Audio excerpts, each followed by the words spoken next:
Hello and welcome to One on One. I am Maureen Mwizigwe. My guest today is Dr. Nosike Agokei, former Managing Director, CEO at John Holt PLC.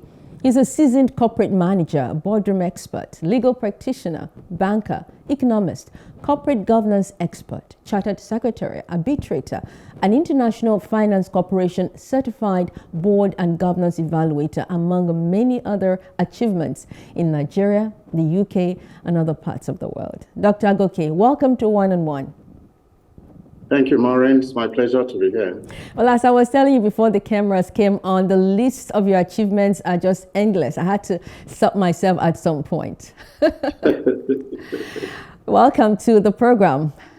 Thank you. So how would you describe Nigeria's economy as it stands today? Well, I think to put it simply, the Nigerian economy is struggling in the sense that one of the key points about looking at the economy is macroeconomic stability.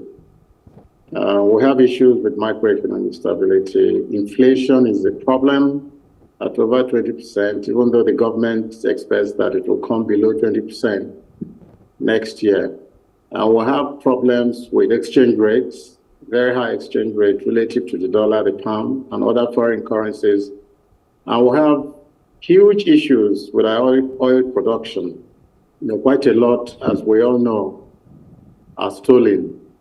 And the vagaries in the international oil market leading to falling prices. So the Nigerian economy is really struggling. It's not very, very bad, as many people would like to say, but it's struggling at this time. So we need to do something to ensure that it comes back to a level where Nigerians will be comfortable and there will be growth.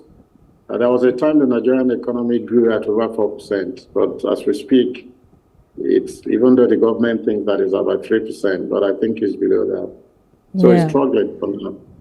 Okay, so talking about the GDP,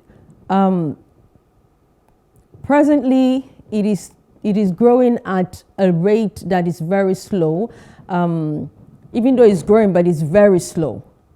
Yes. And it's driven by the non-oil sector. Can you throw more light on this? Well, as you know, the oil sector contributes a lot, but the oil sector is not recording appreciable growth at this time. So it's the non-oil sector.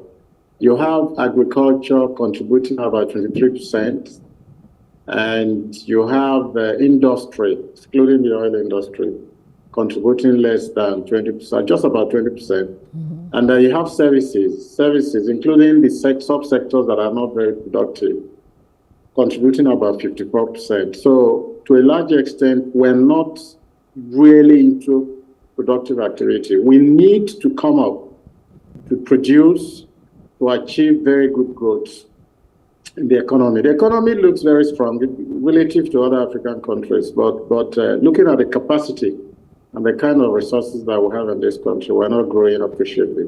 Yeah, and this problem of oil theft, which you have alluded to, is just been ongoing. It's come to the front burner more than ever before this time around. Can Nigeria ever solve this problem of oil theft, do you think?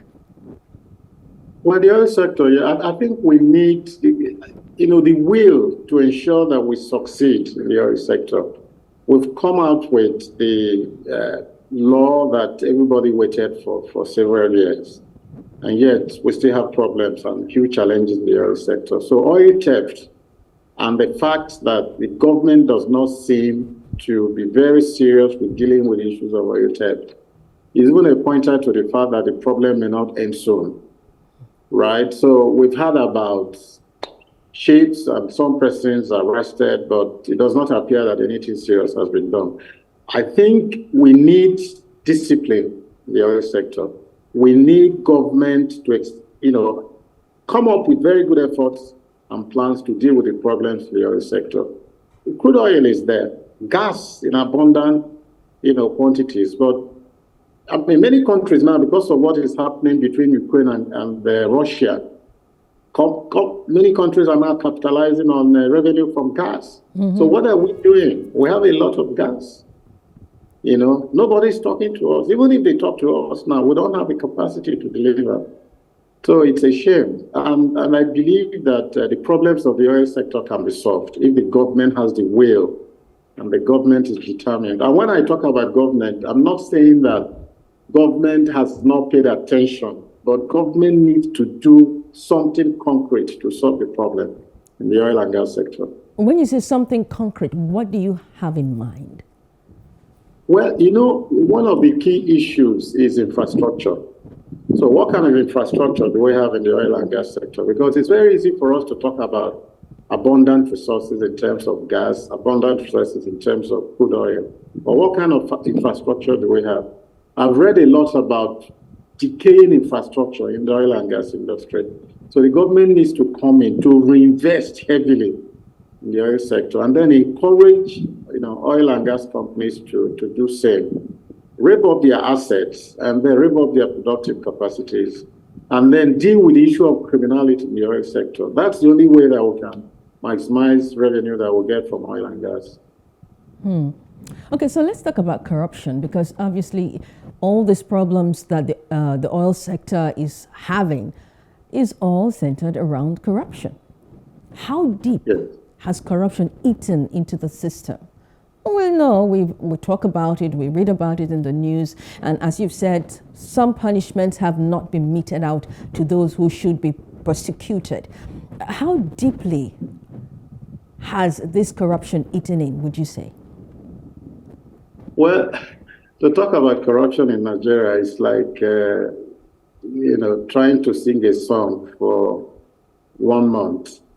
It's a major problem. It's in all sectors of the Nigerian economy. And but I am convinced that the government should be able to start from somewhere. But it's not only the government, even the private sector is involved when we talk about the issues of corruption. So it's all sectors of the Nigerian economy.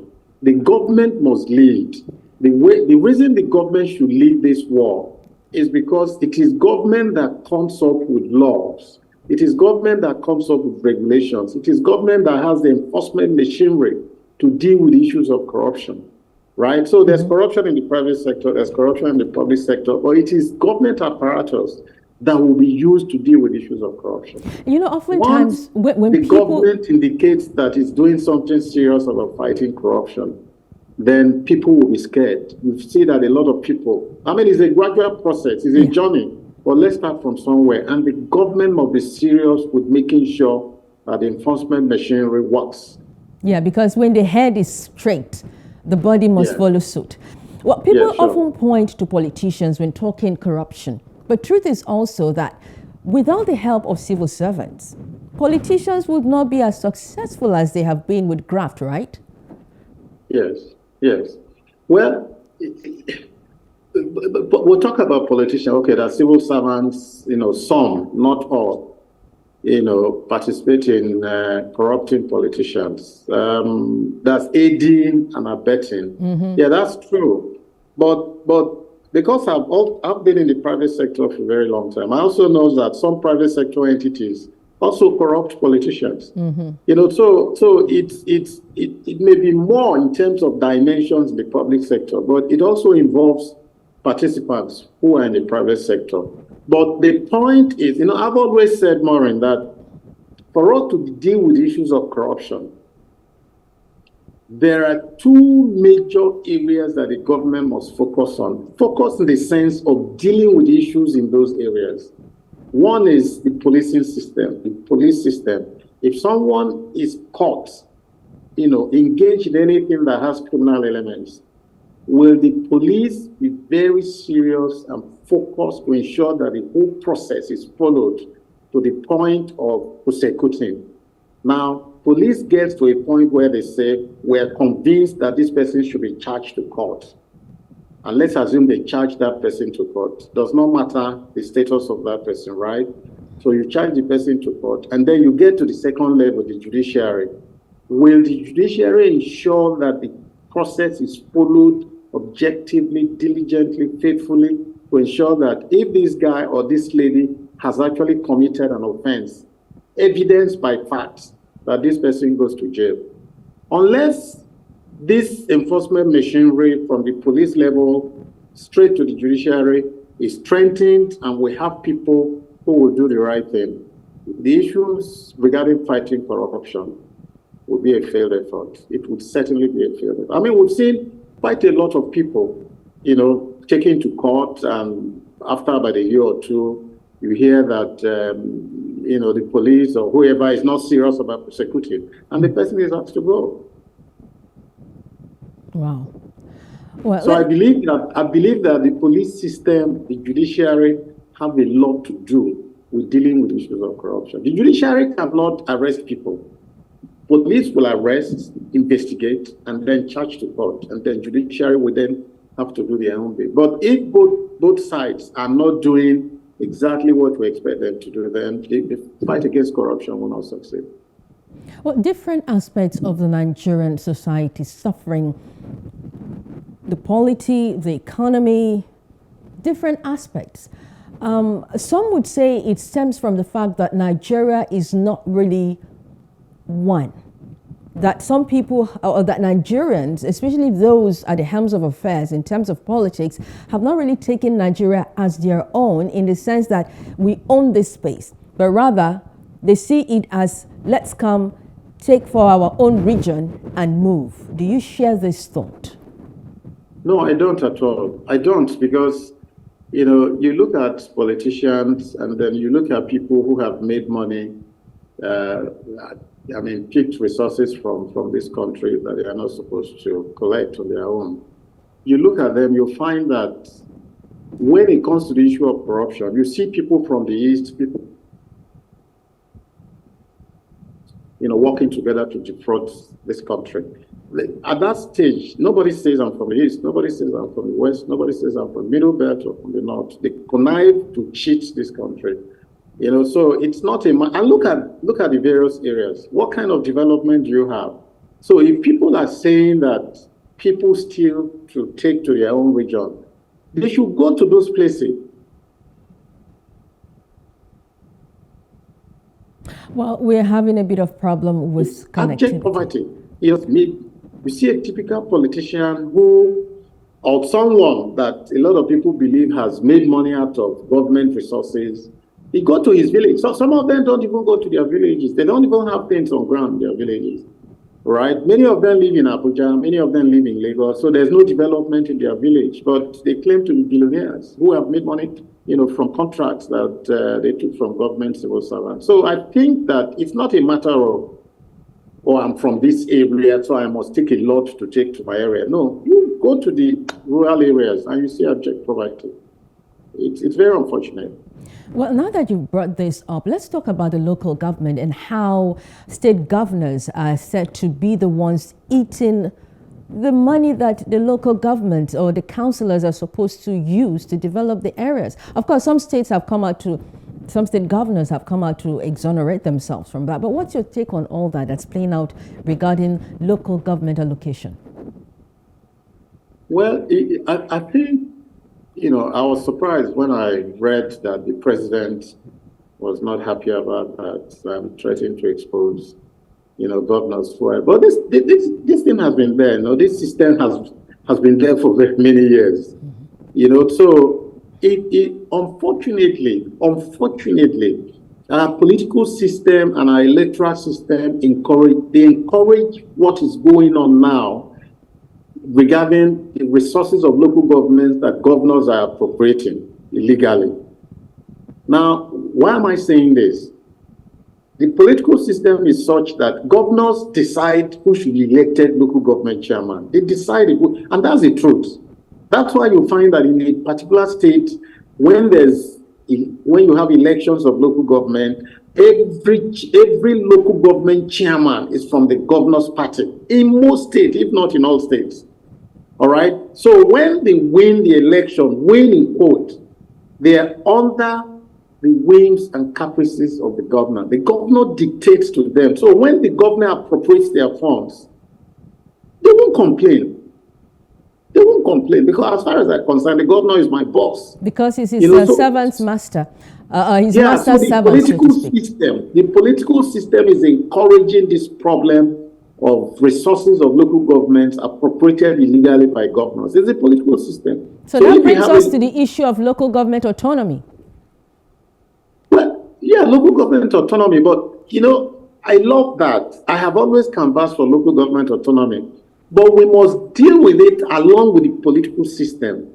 Because, we're talking about autonomy of the local government now, but why is it that the governors are still able to control the resources of the local government? It is the political system, the way the system is designed that enables the governors to choose who should be local government chairman. That's the problem. So they can't complain. If you complain, and the governors even have power, to deal with the local government chairman. So the political system has to change. People tell you, the governors no longer have powers to deal with local government chairman, but it's not true. We know that it's not true. So what should be done is to look at the constitution of this country again and look at the systems of politics of this country. That's how we can begin to look at how to solve the problem. Otherwise, even if the president says, I'm going to expose this governor tomorrow, yes, it will not stop. It won't stop. Well, you're watching One-on-One on PlusTvAfrica. My guest is Dr. Nosike Agokei. We'll take a short break. We'll be back in a moment. Stay with us.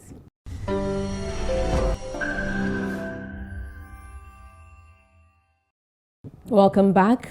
You're still watching One-on-One on PlusTvAfrica. My guest today is Dr. Nosike Agokei. Dr. Agokei, let's continue and go back to the issue of oil. Very important, especially now that Nigeria has discovered oil in some part of the north.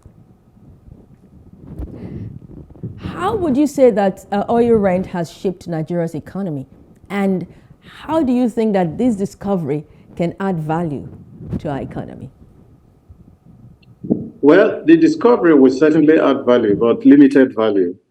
People are celebrating the discovery of oil in the north at a time that the world is moving away from fossil fuel, right? So the world is talking about moving away from this. So you find that, and Nigeria has made some commitments anyway, commitments along the lines of reducing dependence and production of this. So it's, for me, yeah, it should be celebrated, but limited celebration, because we've had oil now since for over 50 years, in commercial quantities, production in commercial quantities. In the next 30 years, I guess that countries like Nigeria will be pressured to stop producing crude oil because of the issues of climate change. So it's not something that should excite us seriously. It's something that, yet it's okay, but the question then is, even if we're going to find good commercial quantities there and we produce, let's assume in the next 30 years, how about applying the revenue from that oil? Because over 60 years now, we've produced oil. How have we applied revenue from oil? People have been stealing money from oil, revenue from oil. So we shouldn't be overexcited, if I may put it that way. It's good news, but let's not be overexcited. We should actually be moving towards, the areas that the whole world is moving into. Alternative energy sources. We can't abandon the crude oil wells. We cannot, but we should begin to develop other sources, because a time will come. For instance, electric vehicles. Many countries in Europe and America, and even in Asia, have said that they have, periods within which they will phase out, vehicles that are not electric vehicles. And when they do that, even if the measures of climate change that will deter countries from producing crude oil are there, how much are we going to be making from oil when, most of the vehicles on the road will be electric-powered engines? So it's good news, but let's not over-celebrate it, because it's time-dimensional. We have been there for 60 years producing oil in commercial quantities, but I guess in the next 30 years, you'll find that we won't be very excited about that. And especially now that Nigeria does not have refining capacities. We've been on promises that we're going to activate our refineries, we're going to make this work, and we still import refined products from abroad. And now that Russia and Ukraine are having, their war, and Nigeria is supposed to be benefiting from this, but rather Nigeria is suffering from it. Well, we're not benefiting from it because, while the crude oil prices went up as a result of the war, right? We didn't benefit from it because we were also importing finished products, right? Mm-hmm. So the gain that we would have made from the increases in prices at different periods in the last 10 months, we lost in higher prices of refined products that we're bringing into the country. So we haven't really gained anything. We would have gained a lot if we were producing enough gas. If we had been serious with production of gas, we would have been gained. Look at Morocco; it's getting a lot from gas. United Arab Emirates is getting a lot from gas. So it's very unfortunate. Okay, let's move away from oil for a bit. What's your thought on the redesign or repainting of the Naira, as we saw recently? Well, you know that countries do that from time to time. So there are some countries that haven't done it for a very long time, but some countries do it from time to time. Britain, for instance, because they now have King Charles. Yeah. They've resigned their currency, and I believe that very soon the old ones will disappear. Well, it will be a gradual process. So it's not a bad idea at all, particularly when CBN has tried to use that instrument to control money circulation. I read that, 20% is only 20% of money that should be in circulation that was in the banking system. I mean, that's a terrible thing. If we had only 20% of that in the banking system, then we had a major problem. So I think that I support what the CBN is doing, provided that they do it well, do it honestly, objectively, and target the outcomes that they have in mind. So I support it. Okay, so what do we know about the CBN's move? It's the latest move from the CBN to introduce the National Domestic Card Scheme. Is this something that's out there yet? I came across it recently. I don't know how popular it is or how real it is. Well, I'm one of those that will always like to support the CBN, provided that the strategy or whatever plan is considered very closely before they come out. So I think that the CBN has battled to, achieve macroeconomic stability. The CBN has tried to propel growth in different sectors of this country, in agriculture, in commerce, even in entertainment, right? So I support that measure that the CBN is coming up with. Let me make this point. Many people are quick to criticize the CBN. But I know that the CBN does a lot of research and a lot of great planning before they come out with such things. The CBN will not come out with a measure or a strategy that they believe will not add value to this economy. I think we need to get this point very clear. So the CBN has planned very well, but what is important here is implementation. Mm-hmm. Let's endeavor to implement very, very well so that we can achieve the outcomes that we expect from the strategy. Yeah, but what is the difference between this national domestic card and the ATM cards that we use? I don't really understand. I didn't get that. The difference between this national domestic card and the ATM that we currently use. I'm still very ignorant about what it's about.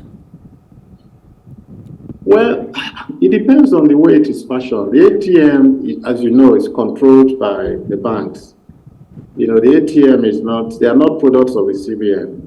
They are controlled basically by the banks. And the banks will play a major role, in the processes leading to the other. But ATMs are limited. For instance, there are many banks. You can't use your ATMs abroad. There are many banks in this country. You can't use those ATMs abroad.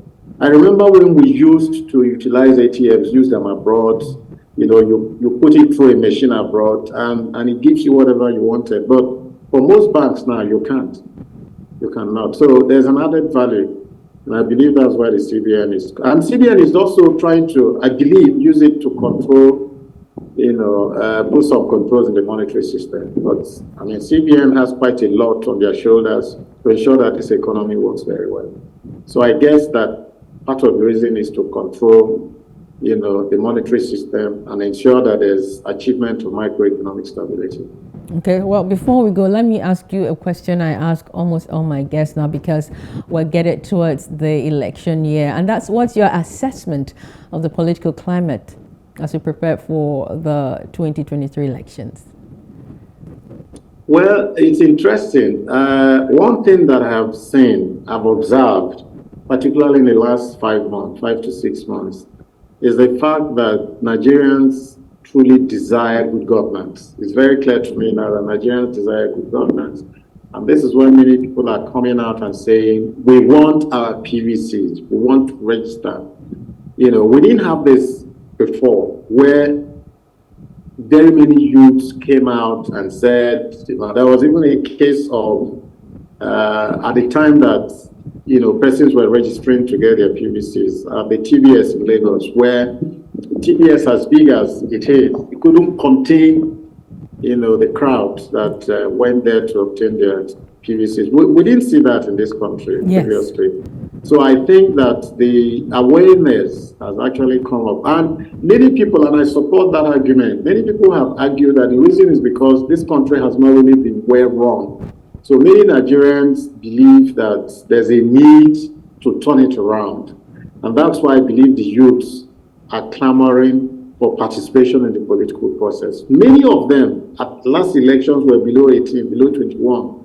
And I believe that they are all ready. So I have seen this new movement of many Nigerians wanting to participate, and it's good news for us. Yeah, INEC revealed that a large percentage, in fact, the highest percentage of those who registered this time is the youth.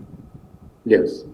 But what is critical here, and that's what I said to a friend yesterday, I said, well, we're all excited about the youth wanting to participate, but what about infrastructure, the political infrastructure? What about the infrastructure of INEC?